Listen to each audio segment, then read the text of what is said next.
Welcome to news alerts. సచివాలయ ప్రాంగణంలో December 9న Telangana తల్లి విగ్రహాన్ని ఆవిష్కరిస్తామని ముఖ్యమంత్రి రేవంత్ రెడ్డి తెలిపారు. మిలియన్ మార్చ్ తరహాలో లక్షలాది తెలంగాణ బిడ్డల సమక్షంలో విగ్రహ ఆవిష్కరణ కార్యక్రమం నిర్వహిస్తామని చెప్పారు. సచివాలయంలో తెలంగాణ తల్లి విగ్రహ ప్రతిష్టాపనకు బుధవారం భూమి పూజ నిర్వహించారు. ఈ సందర్భంగా సీఎం మాట్లాడుతూ దసరా వరకు మంచి రోజులు లేకపోవడంతో భూమి పూజ ముందుగా చేయిస్తున్నామని వివరించారు.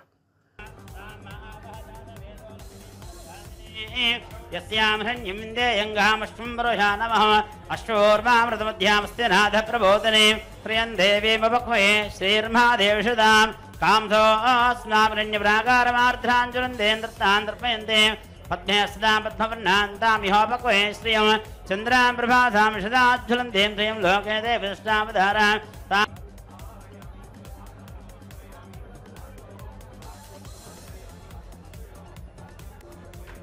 ओम या फलेरिया बलहस्माया बृहस्पतिः द्रवन्धेन्द्रस्याग्निस्सरास्त्रन्दारयतां ध्रुवम्. ओम धनुर्धराय विद्महे सर्वसिद्धे च धीमहि तन्नो धरा प्रचोदयात्.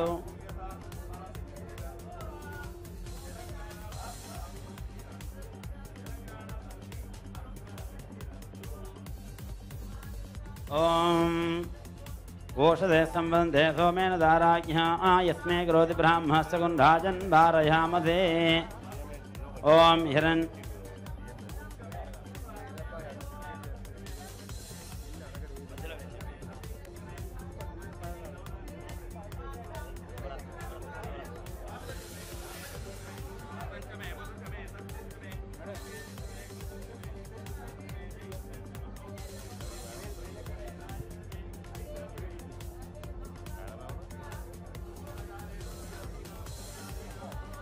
पर्वदेवा विजाजलः इंद्रैवेह द्रवस्तिष्ठ इह राष्ट्रमुधारय अभिदिष्टप्रधन्यतः अधरे सन्तु शत्रवः इंद्रैवाह वृत्रः तिष्ठ अपः क्षेत्राणि सञ्जयन् इंद्रयेन मधेदरतो द्रवं द्रवेण हविषा तस्मै देवादिभ्रवन् अयं च ब्रह्मणस्पतिः अयं मुहूर्तस्मुहूर्तोऽस्तु एतस्मुहूर्तकाले सूर्यादीनां नवानां ग्रहाणाम् अत्यंत अनुकूल्यता बलसिद्धिरस्तु.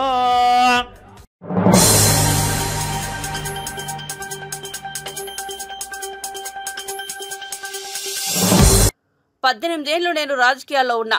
ఎన్నో ఎత్తుపల్లాలు చూసినా ఒక తల్లిగా 5.5 నెలల పిల్లలను కుటుంబాన్ని వదిలి ఉండమన్నది చాలా ఇబ్బందికర విషయమే. నన్ను నా కుటుంబాన్ని ఇబ్బందులు పాలు చేసిన వారికి తప్పకుండా వడ్డీతో సహా చెల్లిస్తాం, సమయం వస్తుంది తప్పకుండా చెల్లిస్తామంటూ ఎమ్మెల్సీ కవిత ఉద్వేగానికి లోనయ్యారు.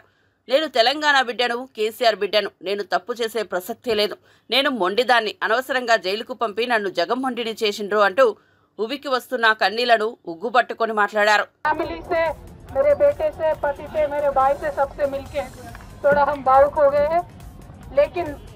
इस स्थिति के लिए जो रेस्पॉन्सिबल है वो सिर्फ और सिर्फ राजनीति है.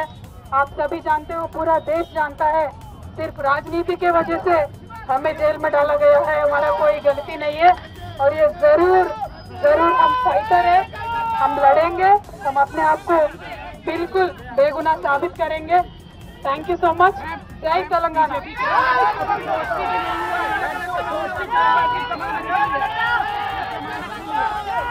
ఎవరి గురించి చెప్పే అవసరం లేదు.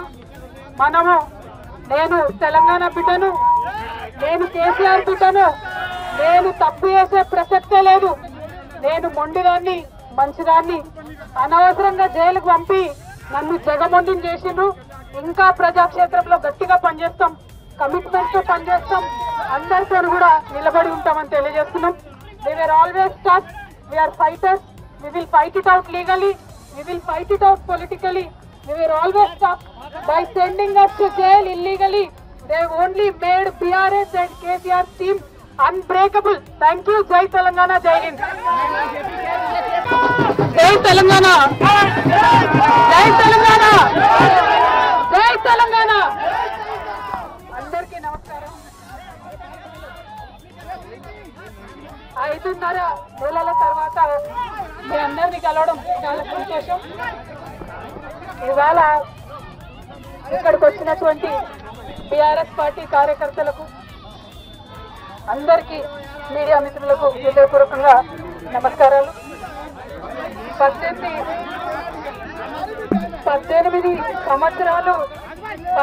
సంవత్సరాలు నేను రాజకీయాల్లో ఉన్నాను. ఎన్నో ఎత్తుపల్లాలు చూశాను. కానీ పర్సనల్గా నాకైనా నా కుటుంబానికైనా ఒక తల్లిగా పిల్లల్ని వదిలి 5.5 నెలలు ఉండడం అన్నది చాలా ఇబ్బందికరమైన విషయం. ఇటువంటి ఇబ్బందులకు నన్ను నా కుటుంబాన్ని కాల్ చేసిన వారికి తప్పకుండా వడ్డీ సమేతంగా చెల్లిస్తాం. సమయం వస్తుంది, తప్పకుండా చెల్లిస్తాం. అదేవిధంగా ఇటువంటి కష్ట సమయంలో మాకు మా కుటుంబానికి తోడున్నటువంటి వారందరికీ హృదయ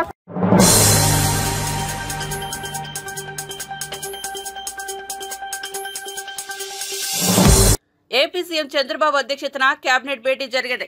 ఈ భేటీలో పలు కీలక నిర్ణయాలు తీసుకున్నారు. గత ప్రభుత్వం తీసుకొచ్చిన రివర్స్ ట్రెండింగ్ విధానాన్ని రద్దు ప్రతిపాదనకు మంత్రులు ఆమోదం తెలిపారు. ఈ విధానంలో చాలా అవకతవకలు జరిగాయని, సొంత వారికే కాంట్రాక్టులు ఇచ్చుకున్నారనే ఆరోపణలు రావడంతో మంత్రులు ఈ నిర్ణయం తీసుకున్నారు. ఉత్తరాంధ్ర అభివృద్ధిపై చర్చించిన మంత్రులు పోలవరం ఎడమ కాలువ పూర్తి చేసి ఆ ప్రాంతానికి నీటిని ఇవ్వాలని నిర్ణయించారు. 1286 కోట్లు విడుదల చేయాలనే ప్రతిపాదనకు కేబినెట్ ఆమోదం తెలిపింది. రాష్ట్ర ఎక్సైజ్ శాఖను ప్రక్షాళన చేపట్టాలని ఈ భేటీలో నిర్ణయించారు. ఎక్సైజ్ శాఖలో భాగమైన సెబ్ రద్దుకు గ్రీన్ సిగ్నల్ ఇచ్చారు. 22A భూముల వివాదాలపై చర్చించిన కేబినెట్ నిర్ణయం తీసుకుంది. గ్రామాల్లో రెవెన్యూ సదస్సులు నిర్వహించాలని, వివాదాస్పద భూముల రిజిస్ట్రేషన్లు రద్దు చేయాలని నిర్ణయించారు. కోర్టు ఉత్తర్వుల ప్రకారం నిర్ణయం తీసుకోవడం జరిగిందని చెప్పేసి మనం చేస్తాము. అదేవిధంగా సాగునీటి వాటర్ యూజర్స్ అసోసియేషన్స్ ఏదైతే ఉన్నాయో వాటికి 3 వారాల లోపల ఎన్నికలు నిర్వహించాలని చెప్పేసి, ఇంకా వాటిని సమర్థత ఏ విధంగా పెంచాలో, వారిని ఏ విధంగా జవాబుదారీతనం చేయాలో, ఇరిగేషన్ డెవలప్మెంట్స్ కానివ్వండి, రైతుల అవసరాలు తీర్చడంలో ఏ విధంగా జవాబుదారీ చేయాలో అవన్నీ కూడా ఆలోచించి మరి ఎన్నికలు నిర్వహించమని చెప్పేసి కూడా ఈరోజు నిర్ణయం తీసుకోవడం జరిగింది. మరి ప్రత్యేకంగా గతంలో లేని విధంగా ఈ లిఫ్ట్ ఇరిగేషన్ స్కీమ్స్ని కూడా ఈ వాటర్ యూజర్స్ అసోసియేషన్స్లో తీసుకోమని చెప్పేసి, ఓటర్ లిస్టులో వాళ్ళను కూడా చేర్చమని చెప్పేసి, చేర్చే విధంగా పరిశీలించమని మరి ముఖ్యమంత్రి గారు ఆదేశాలు కూడా ఇవ్వడం జరిగిందని చెప్పేసి మనం చేస్తాను. తర్వాత రివర్స్ టెండర్ విధానం రద్దు చేసే ఏదైతే ఉందో రద్దు చేసే ప్రతిపాదనని ఆమోదించి మళ్ళీ పాత విధానాన్నే కొనసాగించాలని చెప్పేసి నిర్ణయం తీసుకోవడం జరిగింది. ఎందుకంటే ఈ రివర్స్ టెండరింగ్ మూలంగా ఏదైతే ఘనంగా గత ప్రభుత్వం చెప్పుకుందో ఆ ఆబ్జెక్టివ్స్ని సాధించడానికి కాకుండా కేవలం తమకు కావాల్సిన వాళ్ళకి, అంటే టెండర్స్లో ఉన్న గోప్యతని విస్మరించి రివర్స్ టెండరింగ్లో వాళ్ళకి కావాల్సిన వాళ్ళకి టెండర్ దక్కే విధానంగా ఈ రివర్స్ టెండరింగ్ని ఉపయోగించుకున్నది అనేది అందరికీ తెలిసిన విషయమే. దీంట్లో ఏదైతే టెండర్స్ యొక్క స్ఫూర్తి ఉందో ఆ స్ఫూర్తికి తూట్లు పొడిచి ఈ టెండర్ విధానాన్ని తమ గుప్పిట్లో పెట్టుకుని తమ వాళ్ళకి కావాల్సిన వాళ్ళకి వర్క్లు ఇవ్వాలనే విధానంలో ఈ రివర్స్ టెండరింగ్ విధానాన్ని ఉపయోగించుకున్నది అనేది అందరికీ తెలిసిన విషయమే. అంతేకాకుండా ఈ రివర్స్ టెండరింగ్లో దాదాపు అనేక టెండర్లు సింగిల్ టెండర్స్గా కూడా వచ్చినాయి గత ప్రభుత్వంలో. సో వీటన్నిటిని దృష్టిలో పెట్టుకుని ట్రాన్స్పరెంట్గా సివిసి ఏదైతే సెంట్రల్ విజిలెన్స్ కమిషన్ ఏదైతే ప్రతిపాదించిందో, ఏదైతే నిర్దేశించిందో టెండర్స్ని ఏ విధంగా చేయాలి అని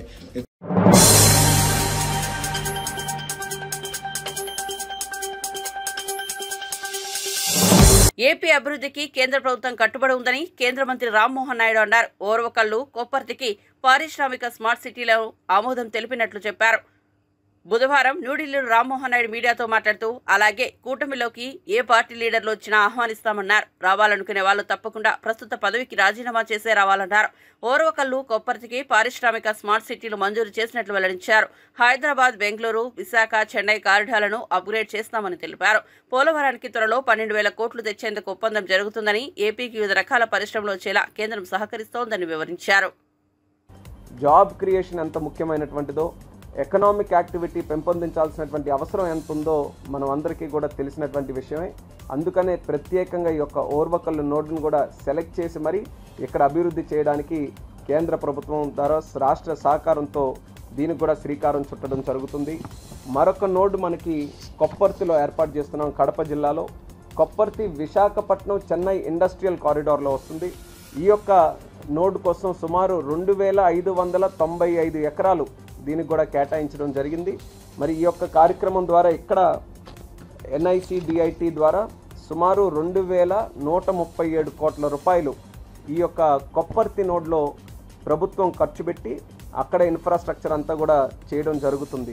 ఈ ఇన్ఫ్రాస్ట్రక్చర్ ద్వారా ఇక్కడ రావాల్సినటువంటి ఇండస్ట్రీస్ ఏదైతే మనకి కొప్పర్తి నోడ్ ఉందో అక్కడ renewable energy, engineering, chemical, metallic and non metallic, textile and auto components ఈ యొక్క మ్యానుఫ్యాక్చరింగ్ సెక్టర్ మీద దృష్టి పెట్టి ఇక్కడ ఈ 2137 కోట్ల రూపాయలు అక్కడ కావాల్సినటువంటి బేసిక్ ఇన్ఫ్రాస్ట్రక్చర్ ఆ నోడ్ డెవలప్మెంట్ కోసం మనం పెడితే సుమారు 8,860 కోట్ల రూపాయల వరకు ఇన్వెస్ట్మెంట్స్ ఇక్కడ వచ్చేటటువంటి పరిస్థితి ఇక్కడ ఏర్పడుతుంది. అలాగే సుమారు 54,500 వరకు కూడా ఎంప్లాయ్మెంట్ జనరేషన్ ఈ యొక్క నోడ్ ద్వారా ఇక్కడ క్రియేట్ అవుతుంది. మనం చూసుకుంటే ఎప్పటి నుంచో ఈ కడప జిల్లా కానీ, కర్నూలు జిల్లా కానీ, రాయలసీమ జిల్లాలో గతంలో ఎన్నో సందర్భాల్లో దీని గురించి చర్చించుకున్నాం. అక్కడ చాలా పొటెన్షియల్ ఉంది. బెంగళూరు సమీపంలో ఉంటుంది, చెన్నై సమీపంలో ఉంటుంది, మరొక పక్కన హైదరాబాద్లో సమీపంలో ఉంటుంది. కానీ గతంలో పెద్ద ఎత్తున అక్కడ కార్యక్రమాలు చేయలేకపోవడం వల్ల ఆశించినటువంటి స్థాయిలో అభివృద్ధి జరగలేకపోయింది. కానీ ప్రభుత్వం, రాష్ట్ర ప్రభుత్వం, కేంద్ర ప్రభుత్వం ఇద్దరు కూడా కలిసికట్టుగా ఒక నిర్ణయం తీసుకొని ఈ 2 నోడ్స్ను కూడా సెలెక్ట్ చేసుకొని మంచి నిర్ణయంతో ఈరోజు క్యాబినెట్లో కూడా అప్రూవల్ తీసుకున్నాం.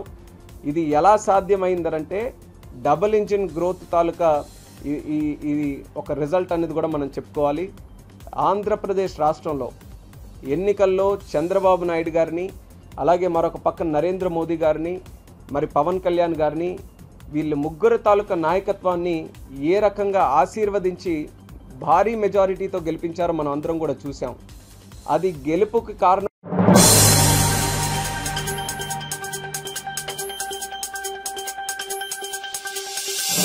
పోలవరం ప్రాజెక్టుకు కేంద్ర ప్రభుత్వం 12,157 కోట్లు విడుదల చేయడం వెనుక మాజీ ముఖ్యమంత్రి వైఎస్ జగన్మోహన్ రెడ్డి కృషి ఎంతో ఉందని మాజీ జలవనరుల శాఖ మంత్రి అంబటి రాంబాబు తెలిపారు. గుంటూరులోని తన నివాసంలో బుధవారం ఆయన విలేకరుల సమావేశంలో మాట్లాడుతూ పోలవరానికి నిధులు రావడం వెనుక చంద్రబాబు ప్రయత్నం ఏమాత్రమూ లేదన్నారు. ఎన్నికలకు ముందే ఈ నిధుల విడుదలకు కేంద్రం అంగీకారం తెలిపిందని, అయితే రాష్ట్రంలో మారిన రాజకీయ పరిణామాల నేపథ్యంలో ఎన్నికల ముందు కేంద్ర కేబినెట్ సమావేశంలోకి ఈ అంశం రాకుండా టీడీపీ, జనసేన, బీజేపీ నాయకులు అడ్డుకున్నారని విమర్శించారు. జగన్ హయాంలోనే పోలవరం పనులు వేగంగా జరిగాయని, ఇప్పుడు మొదటి దశ పనుల పూర్తికి కేంద్రం 12,157 కోట్లు ఇవ్వడానికి ఆనాటి జగన్ కృషే కారణమని చెప్పారు. వల్లివేసేటటువంటి కార్యక్రమం చేశారు. దీని గురించి కొన్ని విషయాలు మీ ద్వారా ప్రజలకు తెలియపరచాలనే ఉద్దేశంతో మీ ముందుకు రావడం జరిగింది. చంద్రబాబు నాయుడు గారు ఇంతకు ముందే మీడియాతో మాట్లాడినటువంటి విషయాలను కూడా ఏదైతే అవాస్తవాలను, అభూత కల్పనలను జగన్మోహన్ రెడ్డి గారిని, రాజశేఖర రెడ్డి గారిని, దివంగత రాజశేఖర రెడ్డి గారిని దూషించేటటువంటి కార్యక్రమం పోలవరాన్ని ఆసరాగా చేసుకొని ఈ 12,157 కోట్లు విడుదలైన సందర్భాన్ని పురస్కరించుకొని మళ్ళా ఆయన కథంతా చెప్పుకొచ్చాడు. డయాఫ్రామ్ వాళ్ళు కొట్టుకుపోవడానికి జగన్మోహన్ రెడ్డి కారణమని, ఒక దుష్ట ప్రభుత్వం వచ్చి ఈ పోలవరాన్ని వెనక్కు తీసుకువెళ్ళిపోయిందనేటువంటి మాటలు మాట్లాడుతూ వచ్చారు. నేను జనరల్గా ఏదైనా ఇరిగేషన్ మంత్రి గారు మాట్లాడతాడేమని అనుకున్నాను ఈ విషయాలు. ఆయన కాకోకుండా నారా చంద్రబాబు నాయుడు గారే మాట్లాడారు. సరే, అది వేరే అంశం అనుకోండి. ఎవరు మాట్లాడినా ప్రభుత్వం వైపు నుంచి మాట్లాడారు. ఈ 12,157 కోట్ల రూపాయలు మొదటి దశను పూర్తి చేయడానికి అవసరమైనటువంటి నిధులు. మొదటి దశ అంటే 41.15కి సంబంధించినటువంటి దశ. That is the first stage. ఆ దశ పూర్తయిన తరువాత రెండవ దశకు వెళ్తారు. అది 45.72. ఆ లెవెల్కి వాటర్ నింపడానికి వీలుగా. That is the project. అల్టిమేట్గా అక్కడ దాకా చేయాలి. మొదటి దశను పూర్తి చేసుకొని రెండవ దశకు వెళ్ళేటటువంటి కార్యక్రమం. మొదటి దశ పూర్తి కావడానికి ఈ 12,157 కోట్ల రూపాయలు కేంద్ర ప్రభుత్వం క్యాబినెట్లో ఆమోదించి విడుదల చేస్తే తప్ప జరగదు. దీని వెనుక జగన్మోహన్ రెడ్డి గారు అనేక పర్యాయాలు ఆయన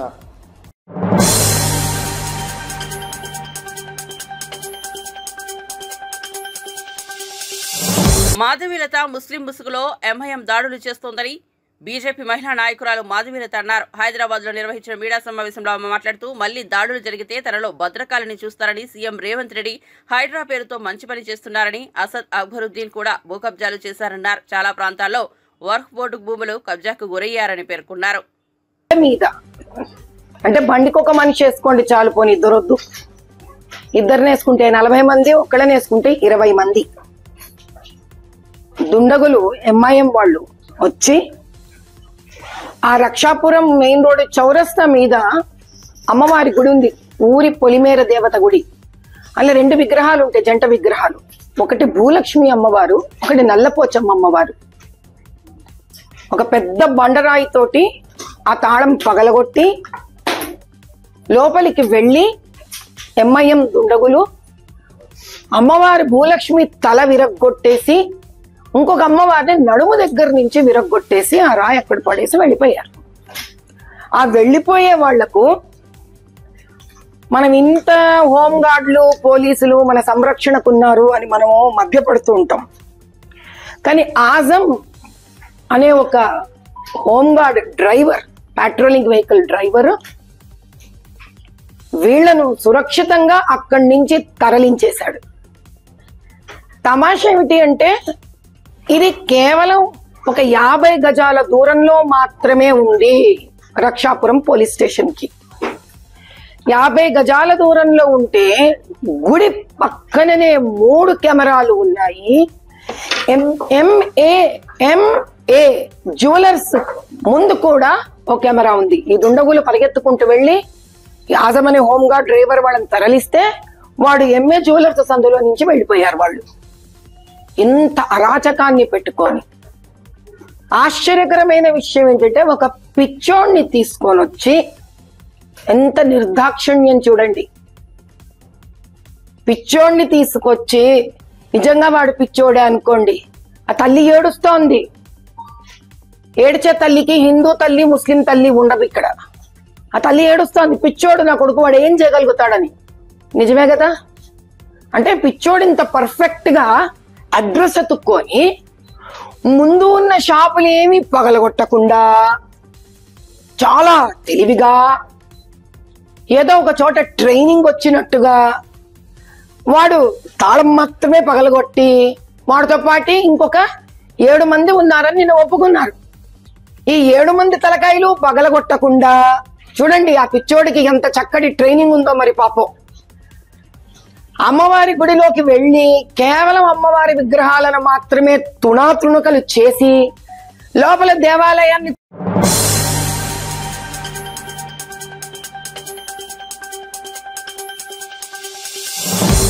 ఇప్పుడు చిన్న పెద్ద తేడా లేకుండా అంతా ఇంటర్నెట్ కు బానిసలైపోతున్నారు. పసివాళ్లు సోషల్ మీడియాలో వీడియోలు చూపిస్తేనే తింటామని మారం చేస్తున్నారు. ఈ నేపథ్యంలోనే ఓ వీడియో అందరి దృష్టిని ఆకర్షిస్తోంది. స్కూల్ పిల్లలు మైదానంలో కూర్చోగా 2 పిల్లలు ఆట ఆడుతున్న వీడియోను ఓ యూజర్ షేర్ చేస్తూ ఇంటర్నెట్ లేకున్నా చిన్న చిన్న ఆటలతో పిల్లల్లో సృజనాత్మకతను పెంపొందించవచ్చు అని రాశారు.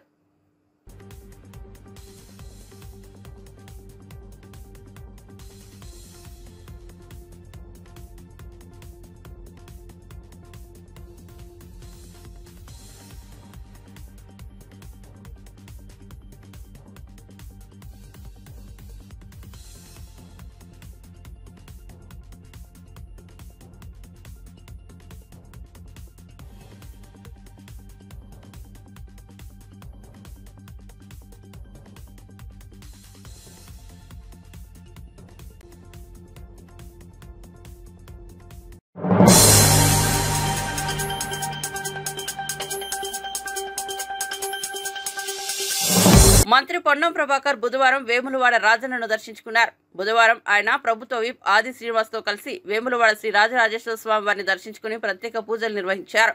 ఆలయ అర్చకులు మంత్రికి పూర్ణకుంభంతో స్వాగతం పలికారు. ఈ సందర్భంగా మంత్రి పొన్నం మాట్లాడుతూ తాను రాజన్న భక్తుడని, రాబోయే కార్తీక మాసంలో నిత్యాన్నదానం చేయాలనే ఆలోచన ఉందన్నారు. తిరుమలలో లాగా శాశ్వత అన్నదానం ఏర్పాటు చేసే కోసం ప్రయత్నాలు చేస్తున్నామని పేర్కొన్నారు. దక్షిణ కాశీగా పేరుగాంచిన వేములవాడలో కోడెల రక్షణపై సీఎం ఆదేశాలతో గోశాల ఆధునీకరణ చేస్తున్నామని తెలిపారు. భక్తుల సౌకర్యార్థం వసతి గదులు నిర్మాణం చేస్తాం. తెలంగాణ రాష్ట్రం మంచి వర్షాలతో బాగుండాలని రాజన్నను వేడుకున్నట్లు పేర్కొన్నారు. నేను ఆది శ్రీనివాస్ గారు జిల్లా అధికారులందరం కలిసి తిరుమలలో ఏ విధంగానైతే నిత్యాన్నదానం ఉంటుందో వేములవాడలో కూడా చాలా కాలంగా మా ఇద్దరు సంకల్పం అది. మేము భక్తులందరినీ హృదయపూర్వకంగా కోరుతా ఉన్నాం. ఎవరెవరైతే దాతలు ఉంటారో వారు మానసికంగా సిద్దమైతే రాబోయే కార్తీక మాసంలో నిత్యాన్నదాన కార్యక్రమాన్ని ప్రారంభించాలనుకుంటా ఉన్నాం. ఉన్న వసతి సౌకర్యాలతో కలిపి రాబోయే కాలంలో శాశ్వతంగా అన్నదాన సత్రాన్ని తిరుమలలో ఏ విధంగా అయితే వెంగమాంబ అన్నదాన సత్రం ఉందో వంటకు సంబంధించిన అత్యాధునికమైనటువంటి సామాగ్రితో సహా అన్ని ఏర్పాట్లు చేసేటువంటి శక్తిని ఆ భగవంతుడు ప్రసాదించాలని తప్పకుండా ఆనాడు ఇప్పటికి కూడా తిరుపతిలో అన్నదాన సత్రాన్ని ప్రారంభించిన ఎన్టీ రామారావు గారిని జ్ఞాపకం ఉంచుకుంటాం. వేములవాడలో కూడా ఆ ఇన్ఫ్రాస్ట్రక్చర్, ఆ బంగ్లా ఇవన్నీ నిర్మాణం చేయడానికి గౌరవ ముఖ్యమంత్రి గారిని కూడా చిరకాలం జ్ఞాపకం ఉంచుకునే విధంగా ఆ నిత్యాన్నదాన సత్ర భవన నిర్మాణం ప్రభుత్వం తరఫున చేసే విధంగా మా ఇద్దరం కలిసి ఆ ఏర్పాటు చేయడానికి సంకల్పం తీసుకున్నాం. అదేవిధంగా ఈ కార్తీక మాసం నుంచే నిత్యాన్నదానం ప్రారంభం చేయాలి. పురుటి నొప్పులున్నా, ఎన్ని కష్టాలు వచ్చినా అందరూ సహకరించాలి. అనేక మంది స్వచ్ఛంద సంఘాలు సేవ చేయడానికి తిరుపతికి వివిధ దేవాలయానికి వెళ్తారు. ఇక్కడ కూడా అటువంటి ఏర్పాటు చేసి వాళ్ళందరూ భక్తులకు వచ్చే వాళ్ళకు సేవ చేసి మళ్లీ దాని పేరు మీద ఎస్టాబ్లిష్మెంట్ ఎక్స్పెండిచర్ ఉద్యోగాలు ఊడవడం, తుడవడం, సప్లై అయినటువంటిది లేకుండా సేవ చేసే వాళ్ళందరూ ఇక్కడ తమ పేర్లను నమోదు చేసుకోమని, అటువంటి కార్యక్రమానికి అందరూ కూడా మనస్ఫూర్తిగా సహకరించమని చెప్పి కోరుతా ఉన్నాం. ఇది దక్షిణ కాశీ. ఇక్కడ చాలా పెద్ద భక్తులు కోడెలు కట్టేస్తారు. మేము ప్రభుత్వంలోకి వచ్చిన కొత్తలోనే కోడెలకు సంబంధించిన ఇబ్బంది జరిగితే గౌరవ ముఖ్యమంత్రి గారు సైతం మమ్మల్ని ఇద్దరు ఏం సంగతి, మీరిద్దరు అక్కడ ఉండగా కోడెలు కట్టంటే జరుగుతుందంటే వెంటనే principal secretary, chief minister office Srinivasulu garu రావడం, జిల్లా కలెక్టర్ గారు, అధికారులు, మేమందరం కూడా సానుకూలంగా భవిష్యత్తులో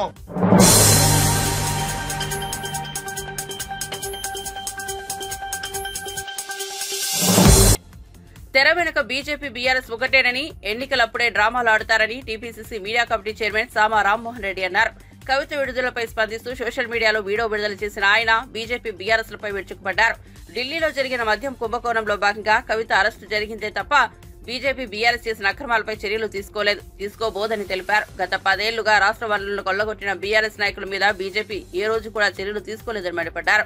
కానీ ఎన్నికలప్పుడు ప్రధానమంత్రి తెలంగాణకు వచ్చి బీఆర్ఎస్ చేసిన అక్రమాలు తన టేబుల్ మీద ఉన్నాయని, ఇదో పెద్ద అవినీతి కుటుంబమని, దేశ రాజకీయాలకి డబ్బు పంపించేంత అవినీతి చేసిందని చెప్పినట్లు గుర్తు చేశారు. కవిత గారు బెయిల్ మీద బయటకు వస్తున్నటువంటి సందర్భంగా నేను కొన్ని విషయాలు గుర్తు చేయదలుచుకున్నా. 7వ ఢిల్లీలో మద్యం కుంభకోణం విచారణలో భాగంగా మరి తెలంగాణ నుంచి కవిత గారి అరెస్టు జరిగిందే తప్ప బీజేపీ బీఆర్ఎస్ చేస్తున్నటువంటి అవినీతి అక్రమాలపైన చర్యలు ఇప్పటివరకు తీసుకోబోదు. ఎందుకంటే గత 10 సంవత్సరాలుగా కూడా రాష్ట్ర వనరులను కొల్లగొట్టినటువంటి బీఆర్ఎస్ నాయకుల మీద బీజేపీ ఏ రోజు కూడా చర్యలు తీసుకోలేదు. కానీ ఎన్నికలప్పుడు మాత్రం స్వయాన ప్రధానమంత్రి గారే ఇక్కడ తెలంగాణకు వచ్చి అన్ని ఆధారాలు కూడా ఆయన టేబుల్ మీద ఉన్నాయి. ఇది ఒక పెద్ద అవినీతి కుటుంబమని, ఈ కుటుంబం ఎంత డబ్బులు సంపాదించిందంటే దేశ రాజకీయాలకే డబ్బులు పంపించేటంత సొమ్ము ఆర్జించిందని చెప్పి స్వయాన ప్రధానమంత్రి గారే అన్నారు. ఆయన కాడ ఆధారాలు ఉంటే ఆపేటోడు ఎవడు, కానీ వాళ్ళు చర్యలు తీసుకోరు. ఎందుకు అనంటే తెర వెనకాల బీజేపీ బీఆర్ఎస్ ఒకటే కాబట్టి, వీళ్ళిద్దరికీ కూడా కామన్ శత్రువు కాంగ్రెస్ పార్టీ మాత్రమే కాబట్టి, ఎన్నికలప్పుడు మాత్రమే ఈ డ్రామాలు ఆడతారు కాబట్టి. ఈ రోజటికైనా కూడా కాంగ్రెస్ పార్టీ, మొన్ననే ముఖ్యమంత్రి గారు రేవంత్ రెడ్డి గారు కూడా చెప్పిండ్రు కవిత గారు బెయిల్ మీద బయటకు వస్తారు, తర్వాత బీజేపీ బీఆర్ఎస్ ఒకటి కాబోతున్నాయని చెప్పి. ఈ రోజు బీజేపీకి నిజంగానే చిత్తశుద్ధి ఉంటే గత పాలన మొత్తం కూడా అవినీతిమయమైనటువంటి బీఆర్ఎస్ నాయకుల పట్ల చర్యలు తీసుకోవాలి. అక్కడ ఎక్కడనో ఢిల్లీలో జరిగినటువంటి విచారణలో భాగంగా మాత్రమే ఒక కుటుంబ సభ్యురాలైన కవిత గారు అరెస్ట్ అయినరు. కానీ రాష్ట్రంలో చేసినటువంటి అవినీతి అక్రమాల మీద కల్వకుంట్ల కుటుంబం మొత్తం కూడా ఊసలు లెక్కబెట్టాల్సినటువంటి అవసరం ఉంది. ఊసలు లెక్కబెట్టబోతున్నారనేటటువంటి నమ్మకం కూడా మాకుంది. అయితే ఈ యొక్క విచారణలని అడ్డుకునేటటువంటి దాంట్లో బీజేపీ తన వంతు కృషి ఖచ్చితంగా చేస్తుంది. చేయకపోతే వాళ్లే కూడా కేసులు పెట్టి మీకుంటున్నటువంటి ఆధారాలతోటి కుటుంబాన్ని లోపల పంపించేటటువంటి దాంతో మీ యొక్క చిత్తశుద్ధి ప్రకటించాల్సిందిగా బీజేపీని డిమాండ్ చేస్తా ఉన్నాం.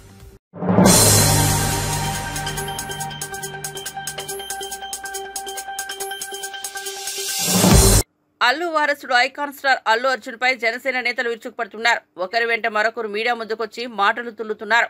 అల్లు అర్జున్ కి అసలు అభిమానులే లేరని, ఉన్నట్లు ఊహలో బతుకుతున్నారని జనసేన బొలిశెట్టి శ్రీనివాస్ ఎద్దేవా చేయగా, తాజాగా గన్నవరం నియోజకవర్గ సమన్వయకర్త చలమల శెట్టి రమేష్ బాబు కడుగు ముందుకేసి అల్లు అర్జున్ అసలు హీరోనే కాదని ఒక కమెడియన్ అని వ్యాఖ్యానించారు. అల్లు అర్జున్ ను విమర్శించడానికే మీడియా సమావేశం ఏర్పాటు చేసిన గన్నవరం నియోజకవర్గ ఇన్ఛార్జ్ రమేష్ బాబు నోటికొచ్చినట్లు మాట్లాడారు. అల్లు అర్జున్ నువ్వు హీరో అనుకుంటున్నావా? కమెడియన్ మాత్రమే. చిరంజీవి, పవన్ కళ్యాణ్, నాగబాబు అండ చూసుకుని నీవు సినిమాల్లోకి వచ్చావు. వారిని విమర్శించే స్థాయి నీకు లేదు అంటూ విరుచుకుపడ్డారు. చెట్టుగా ప్రతి ఒక్కళ్ళు కులాలకు అతీతంగా, మతాలకు అతీతంగా ఆయన్ని ప్రేమించే వాళ్ళు కోట్లాది మంది ప్రజలు ఆయన ప్రేమించారంటే బ్రహ్మాండమైన ఆయన నడక తరతరాలుగా మాట్లాడుకోవాల్సిన అవసరం ప్రతి ఒక్కళ్ళు చిరంజీవి గారి హావభావాల గురించి. అలాగే చిరంజీవి గారితో పాటు ఆ కుటుంబంలో పవన్ కళ్యాణ్ గారు కూడా ఎక్కడ ఫైర్ అవుతున్నారంటే ఆయన ఒక అన్యాయం మీద ఫైర్ అయ్యారు. అంతేగాని అనవసరంగా ఏ వ్యక్తిని ఆయన నోటి నుంచి ఏ రోజున అనవసరమైన పదజాలం ఒక్కసారి కూడా రాలా. వాళ్ళిద్దరిని సమన్వయం చేసుకుంటూ నాగబాబు గారు కూడా అలాగే ఎవరైనా పెచ్చవాగుడు వాగుతే కౌంటర్ వేస్తానికి నాగబాబు గారు వెన్నుదన్నుగా ఉన్నారు వీళ్ళిద్దరికి. ఇటువంటి ఫ్యామిలీని నుంచి వచ్చి నువ్వు నేర్చుకున్న సంస్కారం ఏమిటి? అల్లు అర్జున్, నువ్వు నేర్చుకున్న సంస్కారం నిజంగా హీనమైపోయింది. మేమందరం ఎక్కడెక్కడి నుంచో మారుమూల ప్రజలు ఆయన చూసి మేము ఆయన అడుగుజాడల్లో నడవాలి, ఆయన హావభావాలు కావాలి, ఆయన విధానాలు కావాలని చెప్పేసి అందరం పాటించుకుంటూ పచ్చని మొక్కలు నాటుకుంటున్నాం, రక్తదానాలు చేస్తున్నాం. పుట్టినరోజు సందర్భంగా ఒక కేకులు కట్ చేయడమే కాదు, పేద ప్రజలకి లేకపోతే ఎక్కడ హాస్పిటల్స్లో కానీ ఎక్కడ అనాథలు ఉన్నారో, ఎక్కడ అమాయకులు ఉన్నారో వాళ్ళని ఆదుకోవడానికి వాళ్ళ పిలుపుని అందుకుని అభిమానులుగా ఈ రాష్ట్రంలో అత్యధికంగా తయారయ్యాం. అల్లు అర్జున్ రేపు డిసెంబర్ 6వ తారీఖున నువ్వు మాట్లాడిన దానికి చిరంజీవి గారు, పవన్ కళ్యాణ్ గారు, నాగబాబు గారు వాళ్ళ కాళ్ళు కడిగి ఆ నీళ్లు పబ్లిక్గా మీడియా ముందు నెత్తిన పోసుకుంటే పోసుకో. లేకపోతే ఈ 40 గ్రామాల్లో ఈ మండలం బాపులపాడు మండలం నుంచి హనుమాన్ జంక్షన్ నుంచి మాట్లాడుతున్నాను. ఈ 40 గ్రామాల్లో రేపు డిసెంబర్ 6వ తారీఖున నీ సినిమా రిలీజ్ చేయలేవు. ఏ థియేటర్లోనూ నీ సినిమా ఈ ప్రాంతంలో రిలీజ్ కాదు. ఈ గన్నవరం నియోజకవర్గం మొత్తం కూడా నీ సినిమా రిలీజ్ అవ్వటం మాత్రం ఖచ్చితంగా అవ్వదు. ఒక్క ఫ్లెక్సీ కట్టేవాడు ఉండడు. ఇది ఛాలెంజ్ చేసి చెప్తున్నాను. డిసెంబర్ 6వ తారీఖు ఈ లోపల నువ్వు మీడియా ముందు వాళ్ళ కాళ్ళు కడిగి ఆ నీళ్లని